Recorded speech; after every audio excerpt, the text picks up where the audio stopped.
Hey, what's up guys? So today was the big day. The big day for Nvidia, the big day for PC enthusiasts, the big day for gamers. Nvidia has just announced their RTX 30 series graphics cards. So in this video, I just kind of wanted to decompress some of the information that we saw in the launch event and maybe see what is the best information that consumers that are potentially looking to upgrade their graphics cards or consumers considering buying the new series, what information they should arm themselves with if they're in the market for a new card. So this launch of graphics cards and launch event in general is very different from the previous launch we've seen, and for many reasons. First, this launch event is taking place at Jensen Huang's kitchen, which is kind of unique, doing the whole social distancing thing. Opposed to before, when we saw Turing architecture get launched, it was at an event in Germany. I forget which one it was, but big keynote, live demos, the whole nine. So we didn't get to see any of that this time, which definitely changes it up a little bit, because when that went on before and some of the live demos were going on, a lot of people, leaks came out about the performance of like the RTX 2080 and how it was getting very low frame rates with RTX on, and it kind of created a whole dilemma for that launch starting off, and it had a little bit of a snowball effect. We saw the Pascal cards start selling out really quick, and the prices skyrocketed on them, and I think a lot of people were regretting pre-ordering the new cards. But getting past that, this is going to be a much different launch because we're on a new architecture, but this is also an architecture. It's new, but it's more of a refined Turing architecture. So it's basically where they've had these 2 years to see how Turing architecture works. They've had lots of R&D on how they can enhance it, make it better. And that's what we're seeing in these new cards, the AMPERE architecture. Like I said, this is where we see a new technology come in, a new architecture, and then after that architecture is complete, so like Turing being 2 years old, we're seeing that time lapse, and then now we have this new architecture which is just built off of Turing but much more refined. And now RTX is going to be much more usable across the board. I know when it first came out, there was there's still a very small list of games that actually have RTX capabilities. I'm sure it's going to grow, and especially with this new series of cards having much better performance with RTX on. So that's something else to take into consideration. So now that we got the recap out of the way of the previous launch versus today's launch, let's talk about what information was revealed to us in today's launch. So we did get word that Nvidia is going to be releasing a new game-ready driver called Nvidia Reflex. And basically this driver is going to reduce the latency pipeline between your CPU and GPU connectivity. And I think the benefits to users is going to be just lower latency in game.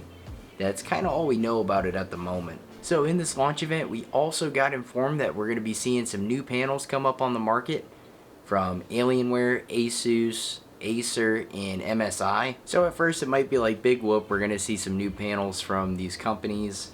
We see a few here and there all the time. Well, the big difference in this one is it's a G-sync panel, but it's a dual driver 360 Hz IPS display, which is pretty insane, and I can't imagine these are going to be cheap. And another thing we heard is Fortnite will be gaining RTX support, so for anybody that's into Fortnite and wants to see some higher quality graphics on their skins, that is in store for the near future. And lastly, as far as other things that are going to be coming out soon from Nvidia, aside from the graphics cards, we have Nvidia Broadcast, which is a new broadcasting application. I don't know if it's going to be through GeForce Experience or if it's going to be its own standalone app, but basically it's a new broadcasting app with some pretty cool capabilities for, recording, live streaming, the whole nine. It looks pretty neat. So now on to what everybody was waiting for, the graphics cards. So we have 3 new cards revealed. We have the RTX 3070, we have the RTX 3080, and RTX 3090. So breaking down these cards, the RTX 3070 is probably going to be the one most people are very interested in. overall because of price point and the dollar per dollar performance value, which is insane this time around. So in the launch event, it was said that the RTX 3070 ranks higher than a RTX 2080 Ti for much less in cost. So 2080 Ti, we're talking $1,200. The RTX 3070 is supposed to launch at $499. So this is why all the attention is going to get drawn to the RTX 3070. So if you take the previous launch, our flagship card, which came out a little bit later, the 2080 Ti. So right now, 2080 Ti, if you can find a Founders Edition or the listing on Nvidia's website, is $1,200. And now we have what's going to be the mid-tier card, probably upper mid-tier, the 3070, which has more performance than the previous flagship model, the 2080 Ti, and it comes in at less than half the cost. So it is incredible to see this time around the dollar per dollar value, the price to performance value that consumers are going to be getting if they purchase one of these new RTX cards.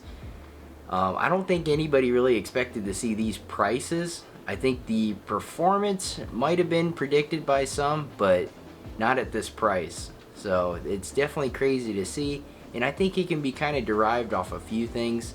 One being that this is like I said, it's the AMPERE is the refined Turing architecture. So basically working on Turing architecture with dlss, DirectX ray tracing, that was the bleeding edge technology. Well, once they established that, they kind of built off of it now, and that could have brought the price down a little bit. I mean, I know Nvidia does not slouch on R&D, and that's why I think they'll be the king for a long time. I don't think they'll ever get dethroned. And so that might be one reason why we're seeing the prices come down. Another thing might be competition. With AMD, rumors of Big Navi. So maybe they just wanted to absolutely trump Big Navi and make sure that, Nvidia will win price to performance ratio, and there's no chance that, Big Navi could be a competitor or a potential threat. So those are three things I wanted to talk about with the RTX 3070 in this video. Is the 3070, we're gonna supposedly has higher performance than the previous 2080 Ti. The price is gonna start at $499, and it should be coming out. It says available in October, so we don't have a official release date for the 3070. So that'll be to be determined, and I'm sure a ton of people are gonna be keeping an eye out on Nvidia's website when they can pre-order. So moving on to the RTX 3080, this is probably the official flagship model. This is the RTX 2080 Ti replacement if you take the whole product stack. So the 3080 is, talking about the 3070 having higher performance than 2080 Ti, the 3080 is going to come in even higher, obviously. I don't know the specs offhand, but I do remember seeing 10 gigs of GDDR6 RAM, so it's a hefty card, and it doesn't come with an extremely hefty price in the grand scheme of things. This card comes in at $699, I believe. Yep, $699, and it's available September 17th. So we do have an official release date on this card, so that might be another one that people are really going to have their eye on. So lastly, we're going to talk about the RTX 3090, which is a little bit different, and I think a lot of people were kind of predicted this one, but this is the Titan RTX replacement. So previously we had the Titan RTX, or as some people nicknamed it, T-Rex, which it's not a gaming card, or at least in the previous series it wasn't a gaming card. It had 24 gigs of RAM, which it was an absolute beast, more for, deep learning stuff, and just big production, like very intensive tasks. But as people tested it, it wasn't great on clocks like compared to the 2080 Ti. So, and that card was $2,500. So fast forward to today, for the launch event, the RTX 3090 is going to be replacing the Titan RTX in this series of graphics cards. And this one also has 24 gigabytes. This time it's 24 gigs of GDDR6X. So the RTX 3090 is looking like an absolute beast of a card. So, I mean, hearing what we heard about the lower end cards in this stack, you know, just being just crazy high in performance compared to the previous Turing architecture family of cards, we can expect the same thing from RTX 3090. Just insane performance increases. And they didn't really say, like the Titan RTX, you know, it wasn't labeled as a gaming card. It was more of a very hefty productivity card. But this one, I think they are gearing more towards gaming, as they had rated it for 8K 60 FPS. And I think some people actually got to try some titles that would actually run it. They showed in the live event some different streamers trying it out that they invited to their HQ, and they were playing the 8K 60. So I think they are gearing this one more towards gaming, and of course it'll be also really good for, you know, hefty productivity stuff as well. And for the RTX 3090, as far as price, we're looking at $1,500, which is $1,000 less than the previous Titan card, which is, like I said, this is replacing the Titan card in the new product stack. So $1,000 less with even more performance, which is awesome to see. And we're seeing these price to performance, we're seeing the decrease in price, you know, across the board, and it's not just, you know, favoring one card or another. It seems to be the whole product stack, which is really cool to see. So RTX 3090, $1,500. And as far as release date goes, Jensen Huang said we're looking at September 24th is when that card's going to be available for pre-order. So the last very unique feature of the cards in this launch is the Founders Edition cards are coming with a very different style cooler. It's nothing that we've seen before. Previously, Maxwell and Pascal architecture cards, we saw a blower style cooler, which the cards and the shrouds looked really cool on there, but they weren't very practical. Cooling was very poor. And then moving on to the Turing series of cards, we had a just regular dual fan configuration, which improved cooling quite a bit. So now we're seeing a very different design. Still a dual fan design, but we're seeing air on one side of the card get pulled straight through, while on the other side of the card, air's getting pulled through, but it's working as like a blower style card where it exhausts it out the bracket area of your GPU, which is pretty neat. They said it's supposed to decrease temperatures by 20 degrees compared to the previous architecture of cards, being the Turing series. So 20 degrees cooler versus the previous air cooling is a pretty significant change. Supposedly too, another concern I'm sure a lot of people had is like, what is the size of this card? All this performance, is it really packed into the previous size cards that we've seen? And the PCB is supposedly packed pretty tight, and it's not a very large PCB compared to the previous Turing and Pascal architecture cards. So as far as incorporating these into an ITX build, I think it's definitely going to be doable. The 3090 looks like it's an absolute stud, so I don't know if that one's going to fit into something like the NK Zen 1 or other, you know, small form factor ITX cases. We'll just have to wait and see when people start to get their hands on them, and we can get a kind of a size comparison, what these cards are like compared to the previous cards. That's going to kind of wrap up this video, guys. Just wanted to talk about Nvidia's launch event and the new cards that we're going to be seeing out here before long. I definitely like watching these launch events. I think it's pretty fascinating too how the introduction on a lot of them goes, where we see older games and it's almost like a timeline of them. I think that's really neat.